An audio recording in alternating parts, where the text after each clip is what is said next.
Μαύρα κοράκια, κόκκινα κοράκια. Και πρέπει να είναι τα μαύρα και τα κόκκινα κοράκια.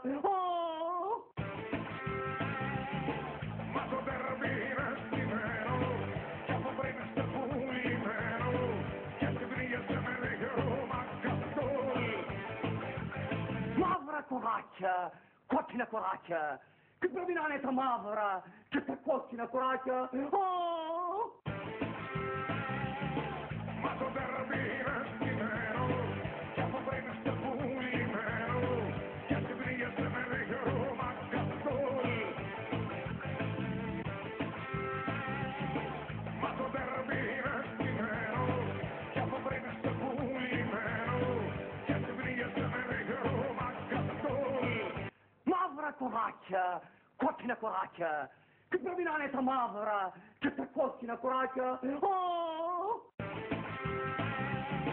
Μα το τερμπί είναι στημένο κι από πριν είστε πουλημένο και συντρίγεσαι με νεκρό μακαστόλ. Μα το τερμπί είναι στημένο κι από πριν είστε πουλημένο και συντρίγεσαι με νεκρό μακαστόλ.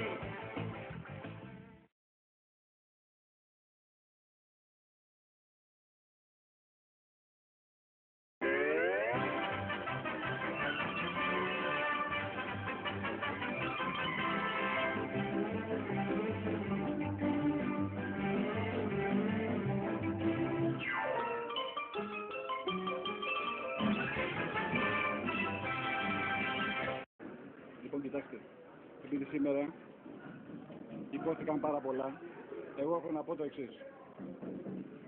Ότι η υποδοχή του Παναθηναϊκού στο Καραϊσκάκι ήταν υποδηματική. Σύμφωνα με ανθρώπους που ήταν παρόν, σύμφωνα με τους ίδιους τους παράγοντες του Παναθηναϊκού. Λοιπόν, το πνεύμα και η ηθική, παιδί μου.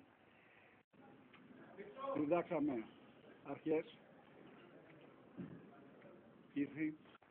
Το πνεύμα και η ηθική, παιδί μου, είναι ένας σύλλογος. Και δείξαμε ότι είμαστε περάνω και έχουμε κάνει πολύ μεγάλο αγώνα για τη βία μέσα στα γήπεδα.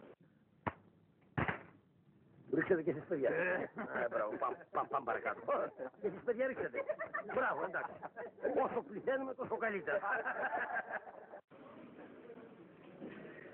Η αποστολή του Παναθηναϊκού έφτασε στο Καραϊσκάκι χωρίς κανένα πρόβλημα. Ήμουν και εγώ παρόν εκεί. Και ειλικρινά πιστεύω ότι το ελληνικό ποδόσφαιρο σήμερα κέρδισε. Πώς το έπες αυτό? Πιστεύω ότι το ελληνικό ποδόσφαιρο σήμερα κέρδισε. Για ξαναπες το. Πιστεύω ότι το ελληνικό ποδόσφαιρο σήμερα κέρδισε.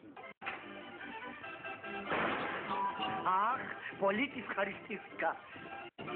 Να το ξανακούσω. Πιστεύω ότι το ελληνικό ποδόσφαιρο σήμερα κέρδισε.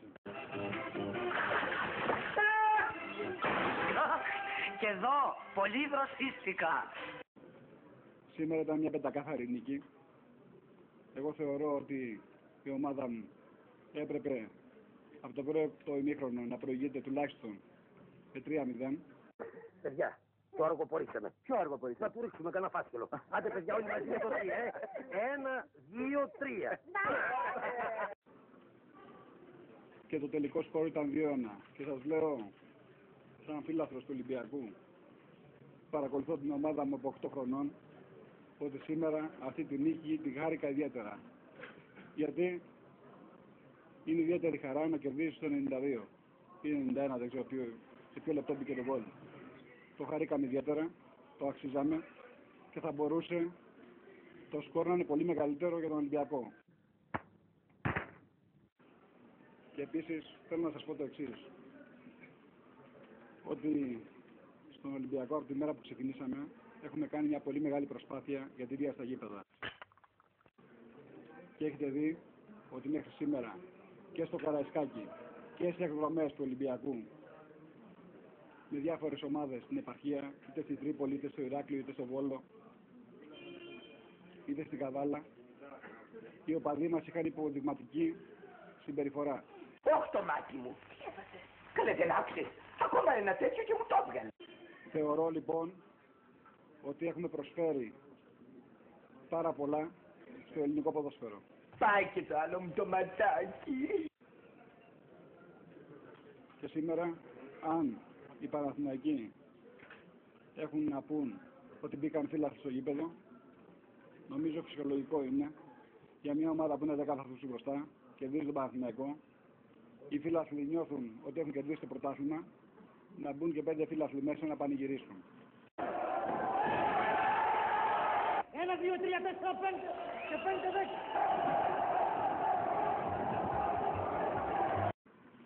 10. Εγώ δεν έχω δει φυλάσσους του Ολυμπιακού να επιτίθονται σε ποδοσφαιριστές του Παναθηναϊκού. Αόματος. Και επίσης, εκτός από τη βία στα γήπεδα, έχουμε κάνει μια μεγάλη προσπάθεια με τις ακαδημίες του Ολυμπιακού. Τι λέει? Ποιος ξέρει. Οπότε ο κάθε γονιός θέλει το παιδί του κάθε Δευτέρα στο σχολείο να πηγαίνει χαρούμενο, να πηγαίνει έχοντας αυτοπεποίθηση και αγάπη για τα σπορ.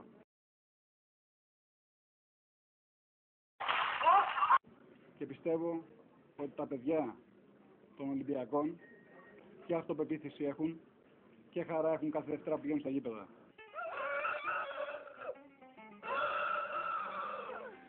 Μάτωσε η καρδούλα μου. Οπότε, όσο πιο πολλά παιδιά γίνουν Ολυμπιακοί, τόσο πιο χαρούμενα θα είναι. Σας ευχαριστώ. Γεια σας.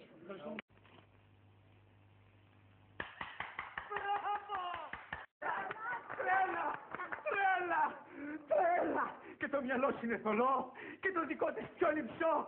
Σας εθολώσαν τα λεφτά. Γεια σου φανφάρα παπλατά!